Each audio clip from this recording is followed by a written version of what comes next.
Hoje pela manhã eu recebi uma nota da Casa Civil da Presidência da República enfrentando os pontos com relação a essa proposta de emenda à Constituição. Eu ouvi os dois lados. Eu ouvi os representantes do Banco Central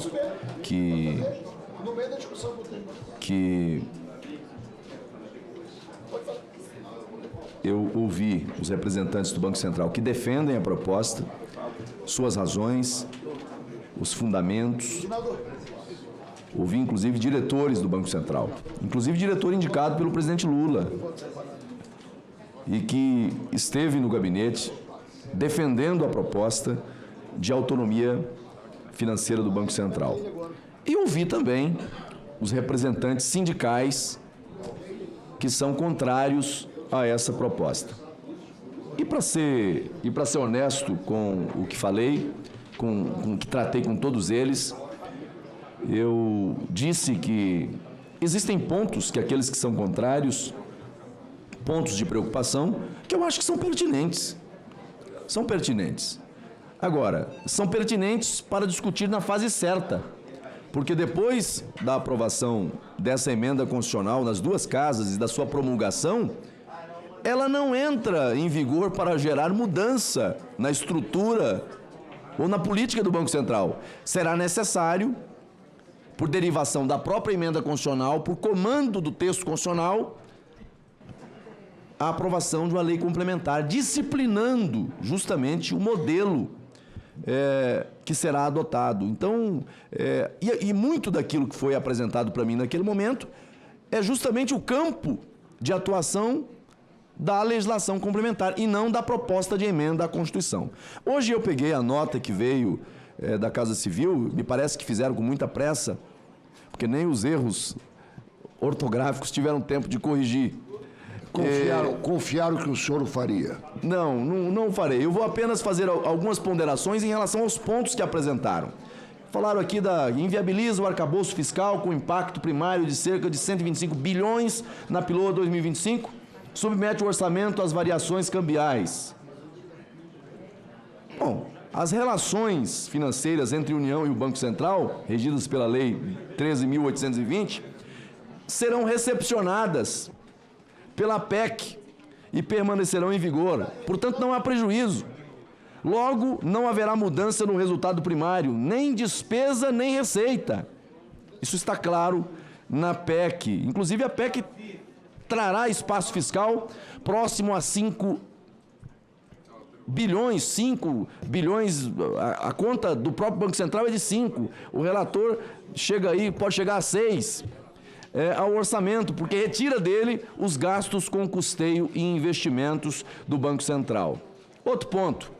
Constitucionaliza a forma jurídica e a autonomia administrativa e orçamentária do Banco Central, ao transformar a autarquia em empresa pública de direito privado, amplia o risco de captura do Banco Central, incerteza sobre interação do Banco Central, Conselho Monetário, Congresso Nacional, poder de polícia, de empresa, acompanhamento da execução de despesas, enfim.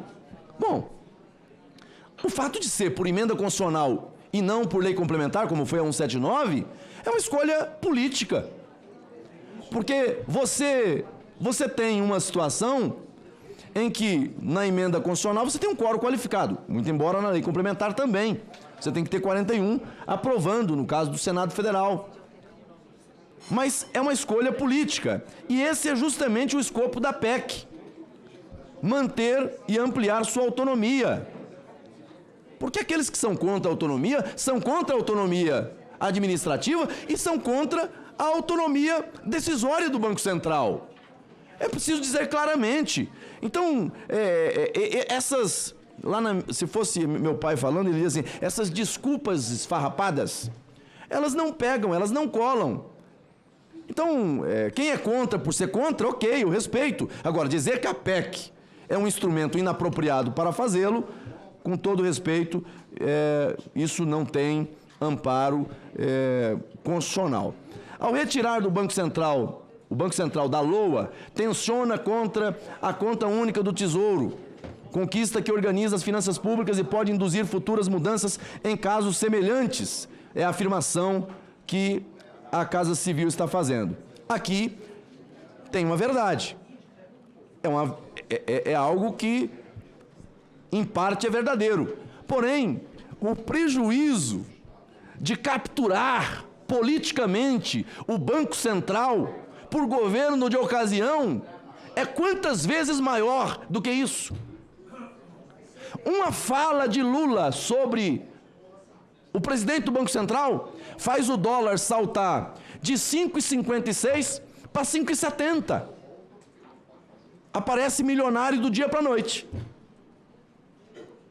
Então, essa coisa de dizer que não...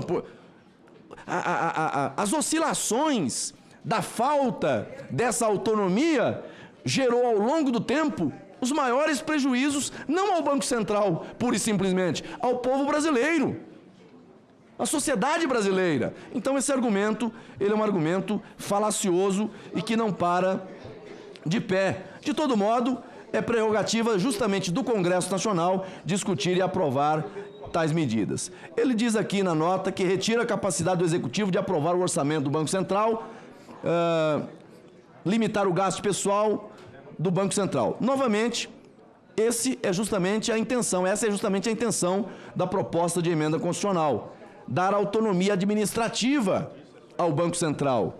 Sobre gastos com pessoal, e essa foi uma preocupação que eu tive também, porque daqui a pouco, com a mudança no modelo, vão estabelecer salários estratosféricos sem controle. Não, a emenda constitucional cuidou disso também, reservou essa competência ao Congresso.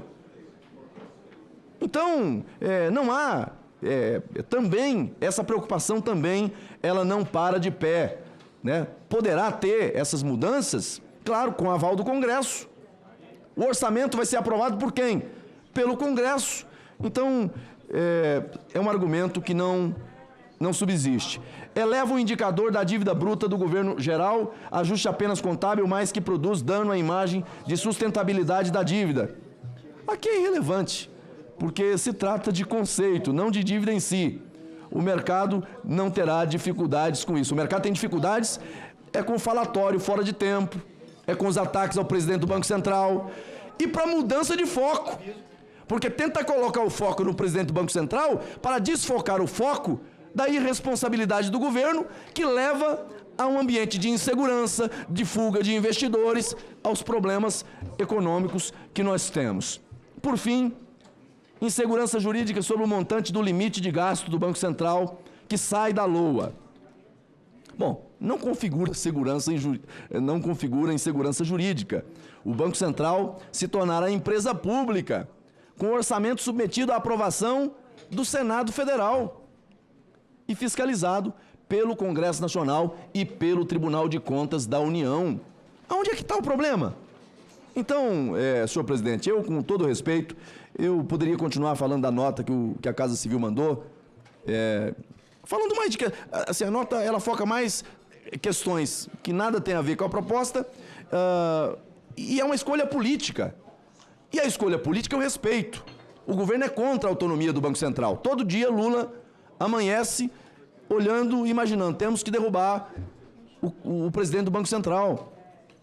E aí, depois de ser aconselhado em razão das oscilações do mercado e o dólar que não para de crescer quando ele fala, deu uma trégua. Mas nós não queremos ficar refém de uma retórica política ou de uma escolha desse ou daquele governo. Nós queremos uma escolha que seja permanente, que tenha validade para o governo do presidente Lula, como terá validade também para o próximo governante. Uma regra que tenha validade para todos. Portanto, o meu voto será a favor da proposta de emenda à Constituição.